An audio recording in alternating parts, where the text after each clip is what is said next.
Tuhan berkati saudara. Nah, hari ini saudaraku, kita akan dengarkan firman Tuhan. Kalau minggu lalu kita sudah belajar bahwa ketaatan yang benar adalah bukti kasih kita kepada Tuhan. Apa saudaraku?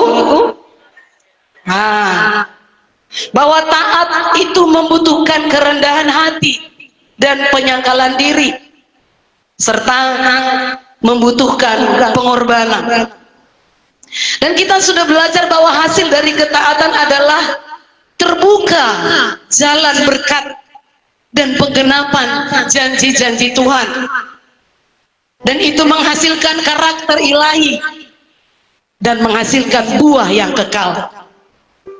Hari ini kita lanjutkan masih tentang senantiasa taat dan setia.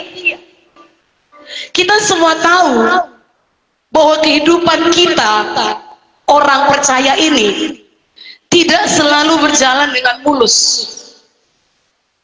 Dan memang tertulis, apalagi kalau saudara lihat berita saudara-saudara kita di Nigeria. Oh, saudaraku, hamba Tuhannya menjerit supaya datang pertolongan dari selain dari Tuhan tentunya, supaya PBB memperhatikan. Tiap hari saya mengubur, katanya, ditunjukkannya. Kenapa? Ada penganiayaan. Dan memang itu sudah dituliskan. Nah, kita belum sampai di sana seperti itu. Jangan sampai tunggu aniaya baru sungguh-sungguh taat dan setia. Haleluya. Haleluya. Memang perjalanan kita orang Kristen ini tidak selalu mulus. Karena surga itu wow. Surga itu dahsyat. Memang terima Yesus, masuk surga, tetapi perjalanan iman sampai ke sana tidak mulus. Karena Yesus pun tidak gampangan menyediakannya. Dia harus mati, mengorbankan nyawanya. Maka jangan heran, saudara mungkin sungguh-sungguh, saudara beriman banget, berdoa keras, tapi tetap ada tantangan, tetap ada ujian. Kadang sesuatu kita kerjakan tidak mudah, tetapi justru itulah tempat Tuhan ngetes, menguji ketaatan dan kesetiaan kita. Dia tidak pernah tinggalkan kita. Amin. Saudara jangan langsung menyerah dan berkata, untuk apa aku setia? Untuk apa aku melayani? Untuk apa aku menyembah Dia kalau toh keadaanku begini? Itu namanya kekristenan yang tidak paham arti Alkitab. Kita akan melihat apa tantangan utama dalam menjadi taat dan setia ini, dan bagaimana kita mengatasinya. Nah, yang pertama tantangannya dalam diri kita, yaitu ego, keinginan pribadi, ego pribadi. Dalam diri manusia ada dorongan untuk menentukan jalannya sendiri. Adam dan Hawa jatuh karena begitu, karena memilih kehendak sendiri daripada kehendak Tuhan. Lebih parah, memilih mengikut apa kata iblis. Sejak manusia jatuh ke dalam dosa, natur egois itu melekat dalam diri setiap orang. Makanya kalau saudara lihat anak kecil, dia maunya untuk dia semua, baik perhatian, baik barang-barang. Itulah natur manusia, melekat itu, natur egois itu dalam diri manusia. Namun keegoisan adalah akar dari banyak dosa. Apa saudaraku? Keegoisan, kepentingan diri sendiri, keinginan diri sendiri adalah akar dari banyak dosa. Apa kata Yakobus 4 ayat 1 dan 2? Kita baca bersama. 1, 2, 3 ya. Dari manakah datangnya sengketa dan pertengkaran di antara kamu? Bukankah datangnya dari hawa nafsumu yang saling berjuang di dalam tubuhmu? Inilah keegoisan tadi, keinginan pribadi tadi. Ketika hati kita dikuasai oleh keinginan, misalnya mau untuk menang sendiri, keinginan untuk dihargai, itu sedang menutup pintu bagi kasih Tuhan. Itu sebabnya kalau ada perdebatan di antara suami istri atau sesama anak Tuhan, jangan ingin menang sendiri. Mengalah, bukan tentu kalah. Jangan sampai bertengkar, jangan sampai terjadi perpisahan. Kalau orang Batak bilang merdu muitanorara, itu kalau di kampung udah parah banget itu. Apa artinya itu? Ketemu di tanah, di bawah tanah. Gak mau aku mengampuni dia. Ini dia mau menang sendiri. Saudaraku, oleh karena itu kita harus mengatasi keegoisan. Katakan kiri kanan saudara, kita harus mengatasi keegoisan. Amin. Untuk apa? Agar hidup kita menjadi berkat bagi sesama dan juga untuk memuliakan Tuhan. Yesuslah teladan kita dalam hal itu. Filipi 2 ayat 3 dan 4 berkata begini, perhatikan. Dengan tidak mencari kepentingan sendiri atau puji-pujian yang sia-sia, sebaliknya, hendaklah dengan rendah hati yang seorang menganggap yang lain lebih utama daripada dirinya sendiri. Dan janganlah tiap-tiap orang hanya memperhatikan kepentingannya sendiri, tetapi kepentingan orang lain juga. Di ayat 5-7, ini Yesus ya. Hendaklah kamu dalam hidupmu bersama menaruh pikiran dan perasaan yang terdapat juga dalam Kristus Yesus, yang walaupun dalam rupa Allah tidak menganggap kesetaraan dengan Allah itu sebagai milik yang harus dipertahankan, melainkan telah mengosongkan dirinya sendiri dan mengambil rupa seorang hamba dan menjadi sama dengan Yesus Kristus yang adalah Allah. Dia tidak mempertahankan haknya.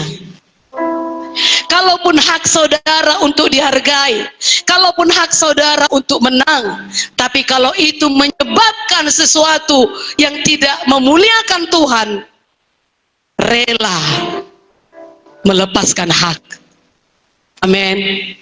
Seperti Yesus rela turun menjadi manusia, melayani manusia yang keras itu, yang berdosa itu, bahkan mati di kayu salib. Salib adalah puncak dari sikap anti egois. Katakan, salib adalah puncak dari sikap anti egois. Haleluya, haleluya. Salib ya, salib itu horizontal dan horizontal keinginan kita, mau membalas, mau marah, dendam, pahit hati, malas, gak peduli. Tapi kehendak Tuhan berkata, mengasihi, mengampuni, rendah hati. Jadi seperti Yesus. Jadi matikan kehendak kita, ikuti kehendak Tuhan. Gampang? Enggak. Yesus nggak ketawa-ketawa pikul salib itu. Menderita sebagai manusia, dia memang menderita. Karena dia melepaskan keilahiannya. Dia melepaskan ketuhanannya demi kita manusia ini. Yesus tidak hidup untuk dirinya sendiri, tapi hidup untuk Bapa dan hidup untuk kita. Jadi kalau kita melepaskan, mengatasi keegoisan kita, kita nggak hidup hanya untuk diri sendiri, tapi hidup untuk Tuhan dan untuk sesama kita. Haleluya. Yesus menunjukkan bahwa kekuatan sejati bukanlah dalam mempertahankan hak, bukanlah dalam mempertahankan kehendak diri sendiri, tapi dalam kerendahan hati dan ketaatan. Memang kita tidak bisa mengalahkan keegoisan ini dengan kekuatan sendiri. Hanya Roh Kudus yang mampu, amin. Saudaraku, bagaimana kita mengatasi keegoisan ini? Disitulah kita perlunya berdoa setiap hari, agar kita dimampukan Tuhan menundukkan kehendak kita ini. Itunya kuncinya. Yesus sebagai manusia, pagi-pagi benar, waktu hari masih gelap, ia pergi ke bukit dan berdoa di sana. Itu sebagai kemanusiawiannya. Kalau orang yang nggak ngerti, dia akan berkata, masa Tuhan berdoa? Itu dia. Tapi ini dia 100% manusia, dan dia lepaskan keilahiannya. Maka dia berdoa, disitulah dia dapat kekuatan untuk mengalahkan haknya, untuk mengalahkan keegoisannya. Itu sebabnya dia berkata, kalau boleh Tuhan, ambillah cawan dosa manusia ini, tapi bukan kehendakmu, bukan kehendakku, kehendakmu lah yang jadi. Kita pun begitu. Saya berkata kepada Tuhan, ada orang saya layani sungguh-sungguh, saya doakan sungguh-sungguh, saya ingatkan sama Tuhan, Tuhan Kau tahu hati kami tulus mengasihi dia. Tuhan Kau tahu kami tidak ada pilih-pilih manusia, mau kaya, mau miskin, semua kami sayang Tuhan. Tapi karena sesuatu hal ini Tuhan harus terjadi begini. Kalau bukan kehendak-Mu, ya sudahlah Tuhan. Kalau memang itu kehendak-Mu, jadilah kehendak-Mu, bukan kehendak-Ku. Amin. Belajar berkata seperti beberapa bulan lalu saya katakan, ya sudahlah, mungkin itu kehendak Tuhan. Kalau kita paksakan kehendak kita, kita bisa stres, gak tahu membuat apa lagi, seolah-olah dunia ini hancur. Padahal kalau kita serahkan kepada Tuhan, ini kehendakku, ini kehendakku, kata Tuhan, kita berserah di situ, Tuhan ada di pihak kita, men. Itu mengalahkan, mengatasi keegoisan, berdoa supaya dimampukan untuk tunduk pada kehendak Tuhan, menundukkan kehendak kita sendiri kepada kehendak Tuhan. Kemudian mengatasi keegoisan, belajar mendengarkan dan menghargai orang lain. Egois membuat kita ingin selalu didengar, tapi nggak mau dengar, nggak mau mendengar. Istri misalnya belajar dengar suami, walau kita lebih pintar dari suami kita. Istri-istri yang lebih pintar dari suaminya katakan saya, gak ada ngaku. Berarti suami-suami di sini pintar semua? Puji Tuhan. Sebaliknya suami-suami, walaupun bapak-bapak di sini memang Efesus berkata adalah kepala, tapi kepala juga harus mengalirkan kehidupan kepada seluruh tubuh. Kata firman Tuhan, sebagaimana Yesus mengasihi jemaat, engkau juga mengasihi istrimu. Mengasihi berarti mau melayani, mau juga mendengar, walau tidak harus mematuhi apa yang dikatakan istri, tapi kalau itu untuk kebaikan, dengarlah. Matikan egomu bapak-bapak, amin. Jangan karena keegoisan lalu bertengkar suami istri siang malam dan berkat pun terhalang. Belajar mendengar dan menghargai, amin. Bagaimana lagi mengatasi keegoisan ini? Latih diri untuk memberi, bukan menuntut. Haleluya. Beri pengampunan. Jangan paksa orang dulu terlebih dahulu.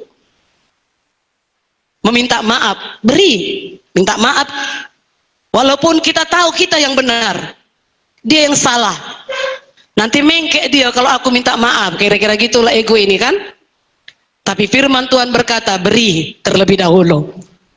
Haleluya. Jangan menuntut, beri perhatian. Kalau saudara kurang diperhatikan, mulai, siapa yang mau kuperhatikan ya? Karena apa yang ditabur akan dan lain sebagainya. Itu bisa menumbuhkan kasih. Mengatasi keegoisan. Belajar, latih diri untuk memberi. Apapun itu, bukan soal uang saja. Perhatian, pengampunan, ramah, doa terutama. Haleluya. Hiduplah dalam komunitas yang saling membangun. Ya, orang yang hidup sendiri itu lebih gampang menjadi egois. Apa ya aku bergabung? Gak ada nyuntungku di situ. Itu egois. Saudara, bergabunglah dalam komunitas yang saling membangun. Bersama saudara seiman, belajar menyesuaikan diri dan mengasihi. Kalau saudara tahu misalnya sifatnya jelek, pengaruhi kepada yang baik. Haleluya. Bukan dihindari, bukan dihakimi. Karena kalau sudah sempurna kita semua udah ke surga. Karena masih kuranglah kita, maka masih di sini. Amin. Maka saling menolong. Di mana jelek dia, di mana jelek kita. Di mana baik dia, di mana baik kita. Disitulah, di komunitas itulah. Kalau sekarang kita live group namanya, itu komunitas yang saling membangun. Muda-mudi, komunitas muda-mudi.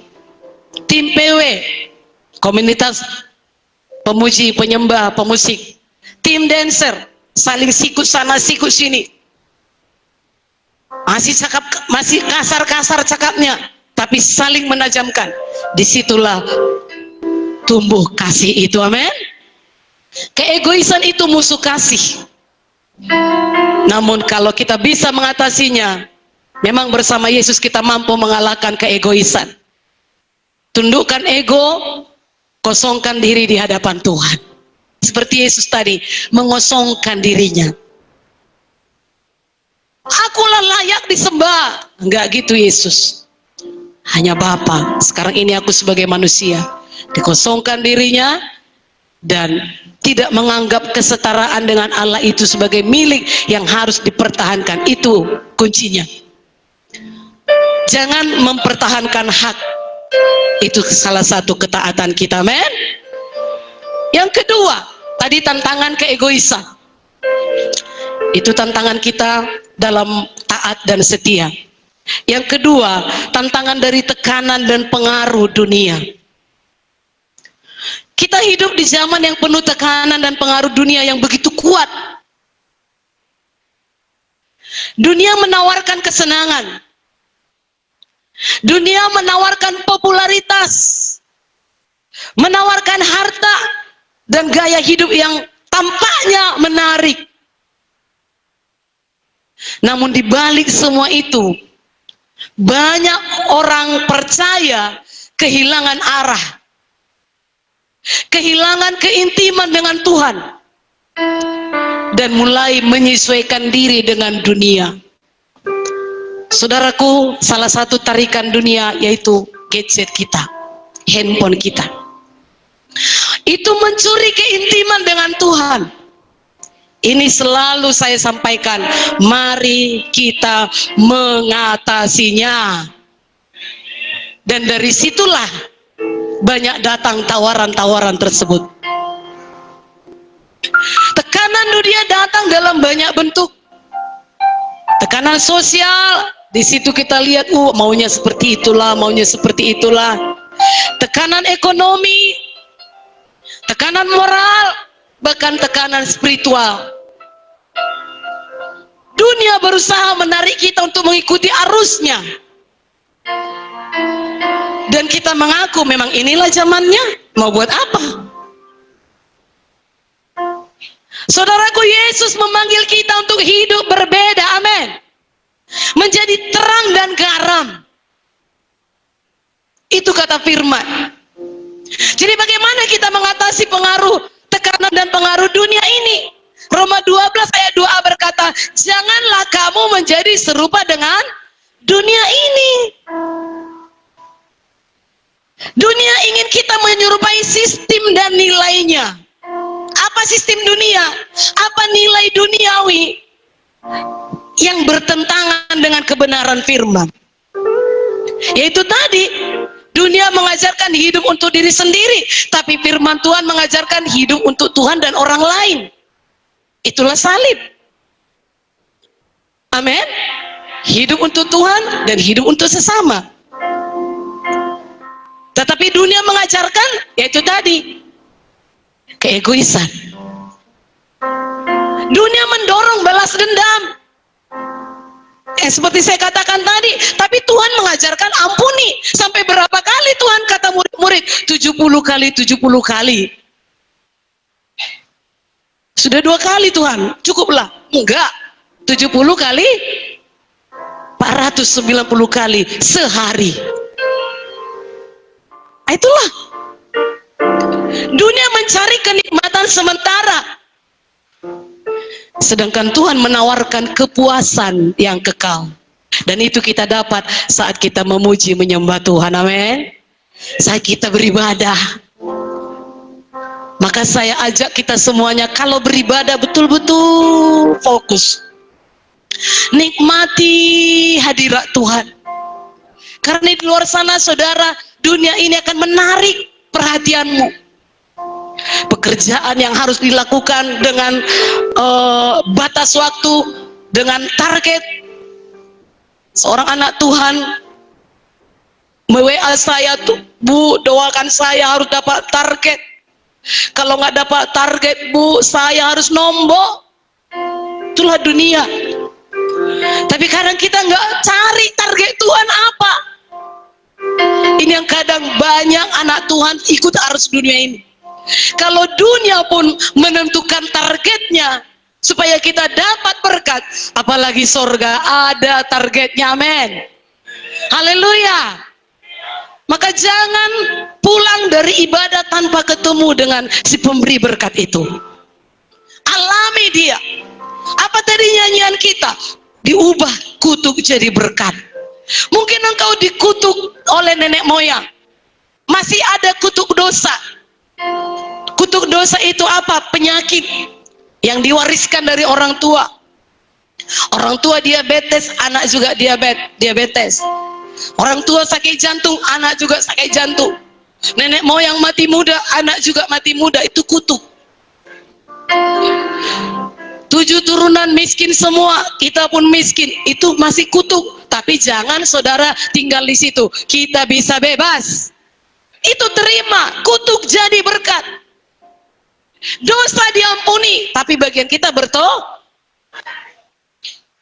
ada kemenangan, tapi bagian kita ada hari ini taat dan setia. Saudaraku, tekanan dunia membuat banyak orang Kristen kompromi. Mereka mulai berkata, tidak apa-apa, sedikit saja berdosa. Itu dia. Padahal sedikit demi sedikit itu bisa membuat hati jauh dari Tuhan. Mari kita sadari bahwa setiap kali kita memilih untuk mengikuti arus dunia, kita sedang kehilangan arah rohani. Kita dipanggil untuk berbeda. Katakan, saya dipanggil untuk berbeda. Amin. Tapi itu bukan untuk kesombongan tentunya. Kau pemilik neraka, enggak pula. Itu kesombongan. Maka banyak orang ngejek, di sosmed itu, jangan kau pikir karena kau ke gereja kaulah pemilik sorga itu, katanya. Kenapa dia berani ngomong gitu? Karena orang ke gereja itu hidupnya sama dengan dia, maka harus berbeda. Berbeda ini bukan dalam kesombongan, tapi dalam ketaatan dan kesetiaan kepada Kristus. Haleluya. Nah, itu dia. Itu hal kecil pun bisa kita tahu. Saya bilang tadi pagi pembacaan skedul kepada anak-anak muda-mudi yang menginap di sini. Puji Tuhan, hujan deras semalam, tapi ada juga muda-mudi yang datang. Minggu lalu sama juga derasnya, tapi gak datang mereka. Nah, tadi pagi kami baca firman Tuhan skedul, ya, itu kan dikatakan Amsal itu hikmat berseru-seru di jalan-jalan, di lorong-lorong. Jadi apakah menurutmu kau dengar sendiri, akulah hikmat, dengarkanlah aku? Enggak. Apa maksudnya hikmat berseru-seru di jalan-jalan? Kalau kau lihat orang tabrakan, apa hikmatnya di situ? Mereka menjawab, aku harus hati-hati supaya tidak tabrakan. Haleluya. Itulah dia. Jadi kita berbeda dengan dunia ini. Kalau orang dunia ini mempertahankan hak, jalankunya ini, dia yang salah, tapi toh sudah celaka. Hal-hal kecil seperti itu. Kalau kita lihat orang berantem di jalan, apa hikmahnya? Hikmahnya adalah aku nggak mau terpancing emosi. Amin, amin, dan lain sebagainya. Puji Tuhan, banyak di antara saudara sudah menang dan akan terus menang. Amin. Nah, kunci mengatasi tekanan dunia adalah Roma 12 ayat 2b. Tetapi berubahlah oleh pembaharuan budimu. Kata berubahlah, saudara semua tahu bahasa Yunaninya itu metamorpo. Artinya berubah bentuk secara total dari dalam. Sama seperti ulat yang berubah menjadi kupu-kupu. Artinya kita tidak dapat mengatasi tekanan dunia hanya dengan kekuatan manusia, tetapi pembaharuan pikiran oleh firman Tuhan dan Roh Kudus. Haleluya. Maka untuk mengatasi tekanan dunia ini, supaya pembaharuan budi itu terjadi, baca dan renungkan sekali bukan sekali seminggu, tapi tiap hari. Kalau saudara tenangkan hati, sediakan waktu setengah jam saja, saudara ikuti pembacaan skedul, saudara pasti diberkati. Yang mau diberkati katakan saya. Firman mengajarkan kita untuk berpikir seperti Kristus. Itulah pembaharuan budi. Haleluya. Hari ini pembacaan skedul perjanjian lama apa? Yeremia. Yang sudah baca katakan saya. Ada juga saya bagi di grup. Ya, karena hari Minggu tugas saya. Senin sampai Sabtu tugas leader. Yeremia 23. Di situ dikatakan firman itu seperti palu dan api menghancurkan bukit batu. Jadi firman yang saya sampaikan hari ini seperti palu dan api. Kalau tukang besi, dia harus melas besi itu sehingga memuai kemudian bisa dibentuk. Jadi seperti api, hati kita bisa panas waktu firman disampaikan. Tapi kalau kita renung-renungkan, kemudian hati yang panas tadi, datang lagi palu mengetok, seperti hancur rasanya, berkeping-keping. Tapi terbentuklah hati yang sesuai kehendak Tuhan. Haleluya. Tapi kalau saat diketok, saya sampaikan firman dari sini, Bapak Gembala sampaikan firman, leader sampaikan firman di live group, hati kita berontak. Ah, nggak ada itu. Ah, masa begitu? Ah, gitu-gitu. Ah, semuanya diberontak dia, nggak terbentuk. Makanya Yeremia 23 tadi berkata, firman itu seperti palu dan api. Siapkan hati, amin.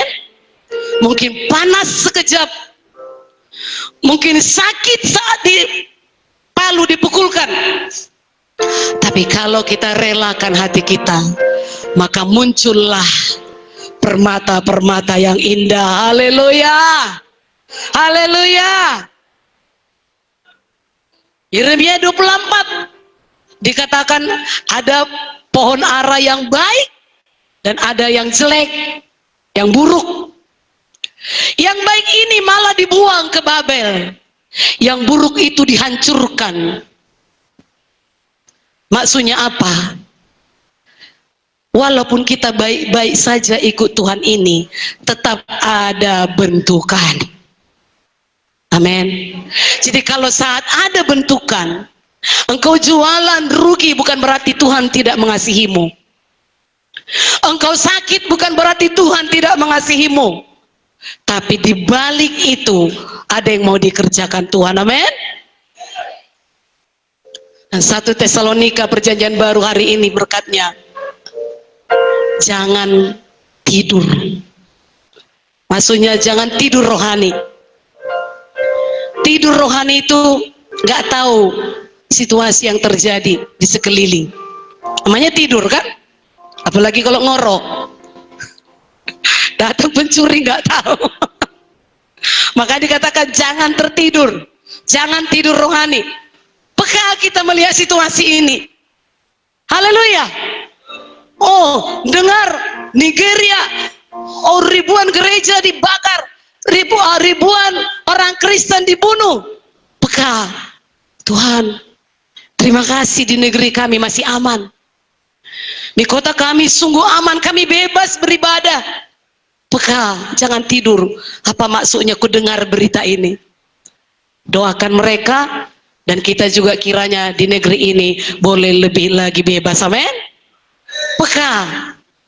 Sekelilingmu peka. Nah, saudaraku, baca dan renungkan firman. Terus berdoa, membangun hubungan pribadi dengan Tuhan. Karena saat kita dekat dengan Tuhan, kekuatan tarikan dunia ini akan hilang. Karena saudara lebih kuat, amin. Lagi-lagi bersama komunitas iman. Jangan lebih banyak bergaul dengan orang-orang yang cakap kotor lah, yang cakap negatif lah, yang melemahkan lah. Bergaullah dengan orang-orang yang bicara firman, amin. Bicara positif, membangun, dan tolak kompromi kecil, sekecil apapun. Iblis sering memulai dari hal yang sepele. Haleluya. Tapi itu menghancurkan secara pelan. Contohnya siapa? Daniel dan teman-temannya di Babel menolak makanan raja, sepele. Emangnya ini apa? Ya ini namanya makanan. Tapi karena mereka tahu makanan itu sudah dipersembahkan, mereka nggak terima. Sepele makanan. Haleluya. Nah, bukan karena makanan itu buruk secara fisik, tapi karena tidak mau mencemarkan ketaatan dan kesetiaan mereka kepada Tuhan. Dan mereka kuat karena hati mereka melekat kepada Tuhan.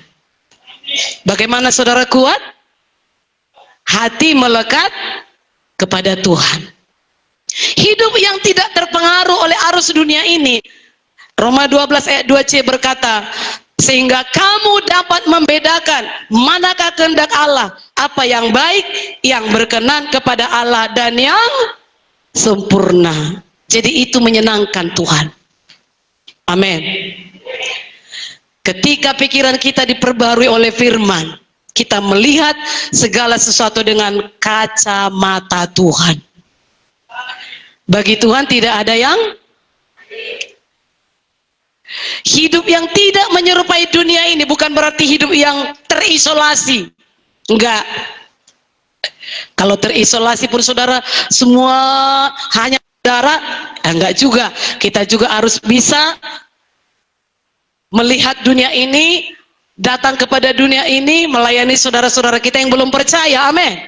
Tapi kita memantulkan karakter Kristus di situ.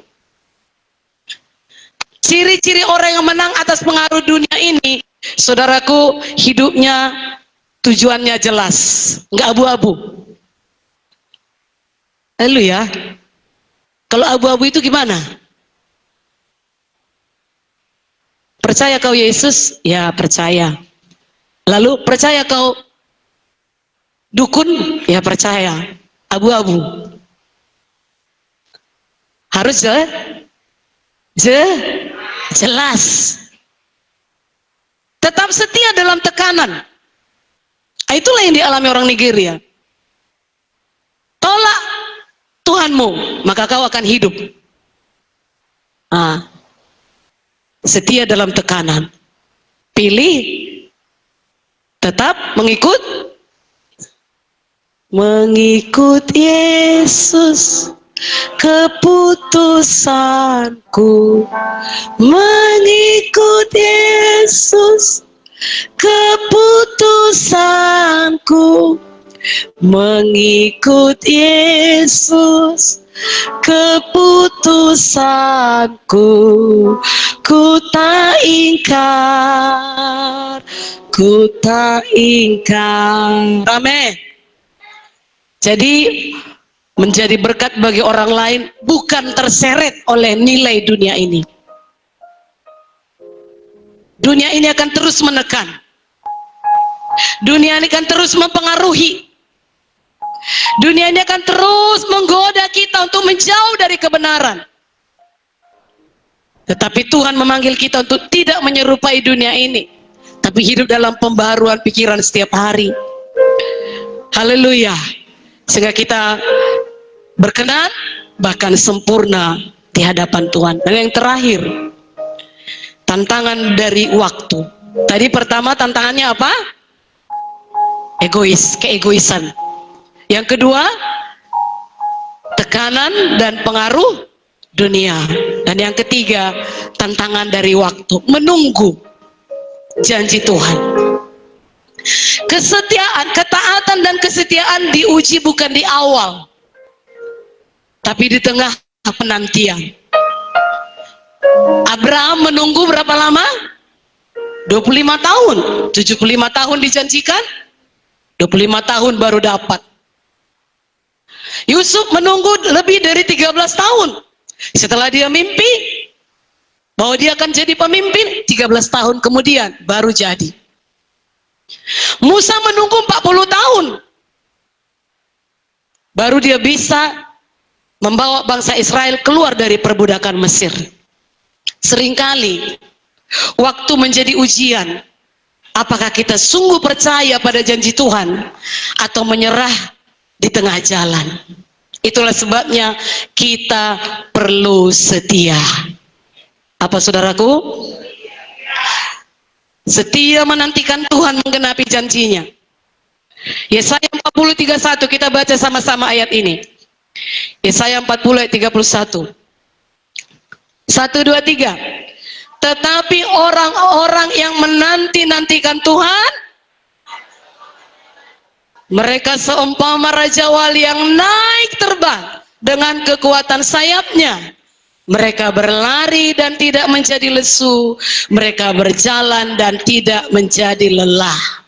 Ayat ini bukan hanya sekedar kata-kata penghiburan, tapi ini janji ilahi bagi setiap orang yang tetap berharap, tetap percaya dan bersandar pada Tuhan di tengah kesulitan hidup.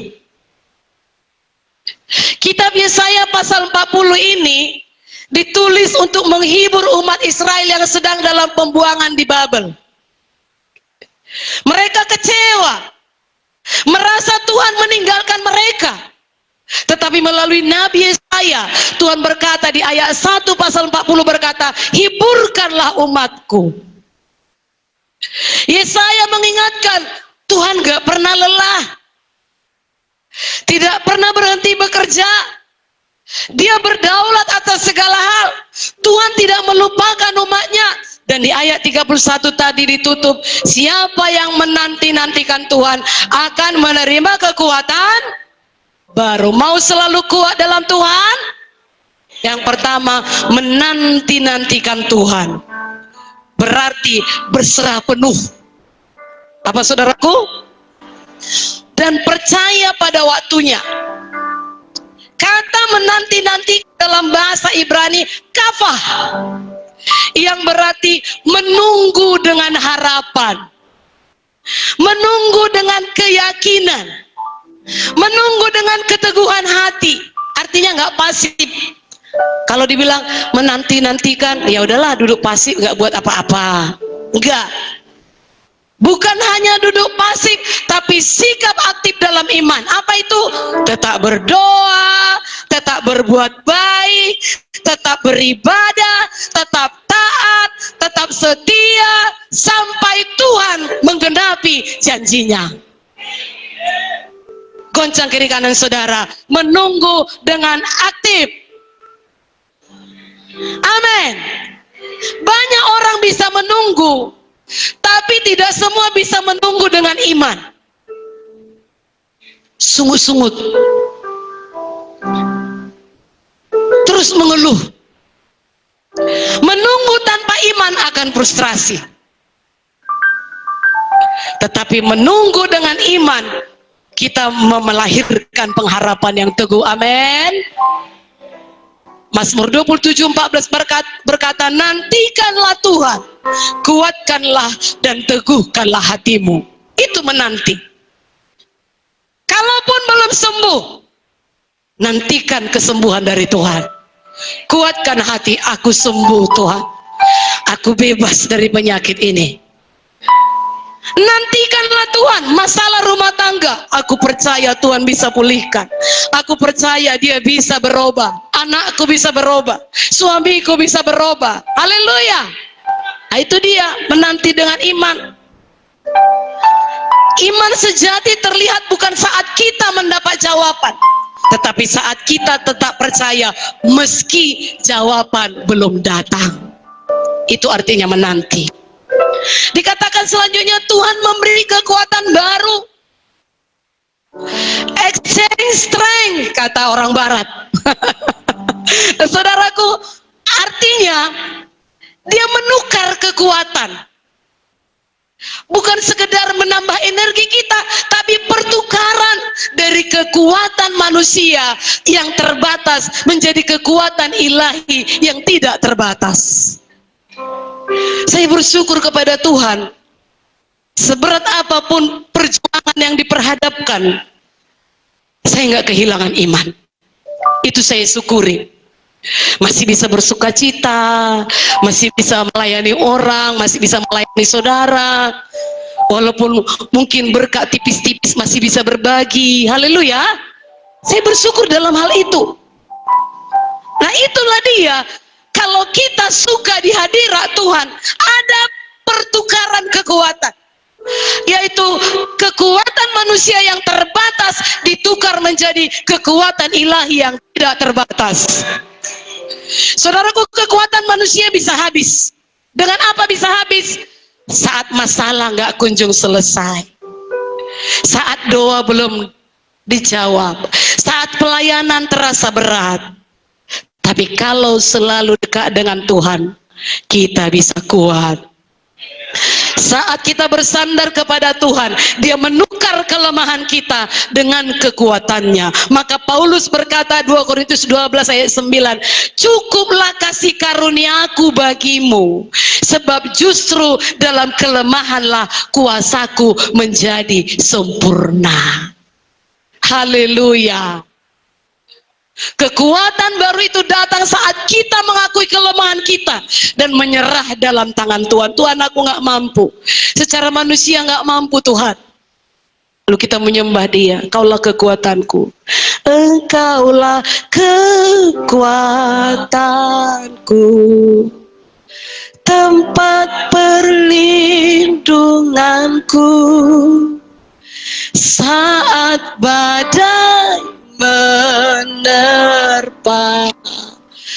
Aku tak akan goyah, sebab Kau sertaku. Itulah gunanya kita menyembah Tuhan. Kelemahan kita diganti menjadi kekuatan Tuhan. Sedikit lagi, masih sanggup? Seumpama Raja Wali yang naik terbang dengan kekuatan sayapnya. Kalau saudara lihat simbol-simbol kekuatan di dunia ini, banyak gambar Raja Wali, termasuk bangsa kita, burung Garuda itu Raja Wali. Saudara lihat lambang-lambang kekuatan, karena memang Raja Wali itu adalah simbol ketahanan, simbol kekuatan. Ia tidak terbang rendah. Raja Wali itu tetap naik tinggi di atas badai. Saudaraku, saat badai datang, Raja Wali justru menggunakan angin badai itu untuk naik lebih tinggi. Demikian saya dan saudara, orang-orang percaya, saat masalah datang, saat tekanan datang, Tuhan mengizinkan kita naik lebih tinggi. Haleluya. Dengan iman, dalam pengharapan, dalam pengenalan akan Dia. Mazmur 103 ayat 5 berkata begini, yang memuaskan hasratmu dengan kebaikan, sehingga masa mudamu menjadi baru seperti pada Raja Wali. Jadi orang yang menanti Tuhan tidak kalah oleh masalah, tapi ditinggikan oleh masalah. Haleluya. Jadi kalau saudara dapat masalah, apapun itu jenisnya, A, B, C, D sampai Z, itulah, imanilah, itu yang mengangkat saudara. Dan yang terakhir berkata, berlari tidak lesu, berjalan tidak lelah. Ini menggambarkan progres kehidupan rohani, pertumbuhan rohani. Berjalan itu rutinitas. Biasa hidup kita, apa yang kita lakukan tiap hari, rutinitas. Berdoa, baca Alkitab, makan, minum, bekerja, rutinitas. Melayani juga, tapi rutinitas. Kemudian berlari. Saat kita melayani, lebih semangat lagi. Enggak lagi hanya sekedar makan, tapi makan untuk apa? Makan untuk hidup. Bukan hidup untuk makan. Jangan salah, men. Nah, bukan sekedar itu lagi kita. Oh, harus berlari, harus melayani, harus menginjil, harus jadi berkat, harus jadi terang, harus bersaksi. Haleluya. Kemudian terbang seperti Raja Wali. Inilah kemenangan rohani. Haleluya. Namun di setiap tahap itu Tuhan menjanjikan engkau tidak akan lesu dan tidak akan lelah. Artinya kekuatan dari Tuhan itu konsisten menopang setiap hari. Apa? Berjalan, berlari, terbang, Tuhan konsisten menopang setiap hari. Tidak tergantung suasana dunia ini, tidak tergantung suasana hati, tapi tergantung hubungan dengan Tuhan. Ini dia kuncinya. Kalau engkau punya hubungan yang dekat dengan Tuhan, apapun suasana di sekelilingmu, engkau bisa terbang tinggi. Engkau berjalan tidak lesu, engkau berlari tidak lelah. Maksudnya mengerjakan rutinitas sehari-hari tidak lesu. Melayani pun engkau dengan sungguh-sungguh tidak lelah. Apalagi mengatasi badai, mengatasi masalah, engkau tidak akan ditinggalkan Tuhan. Tuhan akan menukar kelemahanmu dengan kuasanya, membuatmu terbang tinggi seperti Raja Wali. Tetaplah menanti Tuhan, sebab pengharapan dalam Dia tidak sia-sia. Mari penyanyi pemusik, kesimpulannya, senantiasa taat dan setia adalah panggilan utama bagi setiap orang percaya yang ingin hidup berkenan kepada Tuhan. Mau berkenan kepada Tuhan? Taat dan setia. Kita sudah baca tadi semua bagaimana tantangan terhadap taat itu. Kalau minggu lalu berkatnya, sekarang tantangannya bagaimana dan bagaimana mengatasinya sudah disampaikan. Perhatikan, ketaatan berarti melakukan kehendak Allah dengan penuh kerendahan hati, meskipun seringkali berlawanan dengan ego kita. Itulah ketaatan. Kesetiaan berarti tetap teguh dalam iman, tidak mudah goyah oleh godaan, tekanan, atau situasi di sekeliling kita. Keduanya saling berkaitan. Tanpa ketaatan, kesetiaan akan kehilangan arah. Dan tanpa kesetiaan, ketaatan menjadi rapuh. Jadi berhubungan erat. Jangan hanya taat tapi juga setia. Jangan hanya setia tapi juga taat. Saya ulang kalimat ini. Tanpa ketaatan, kesetiaan kehilangan arah. Tanpa kesetiaan, ketaatan menjadi rapuh. Walaupun dalam perjalanan iman kita sering kita menghadapi tantangan ketidaktaatan dan ketidaksetiaan, tadi sudah diberikan langkah-langkah mengatasinya. Tentunya langkah-langkah rohani ya. Saudaraku, dengan demikian hidup kita senantiasa bisa taat dan setia. Itu hasil dari hubungan yang intim dengan Tuhan. Kita baca ayat terakhir, Wahyu 2 ayat 10b. Ketika kita menyerahkan hidup sepenuhnya kepadanya, Ia akan meneguhkan hati kita. Ayat 10b dimulai dari hendaklah engkau setia. 1, 2, 3. Hendaklah engkau setia sampai mati, dan aku akan mengaruniakan kepadamu mahkota kehidupan. Haleluya, berikan kemuliaan bagi Tuhan Yesus. Taat, setia, maka akan diberikan mahkota kehidupan. Mari kita bangkit berdiri. Jangan pernah menyesal melayani Tuhan, mengikut Tuhan, apapun masalah yang saudara hadapi.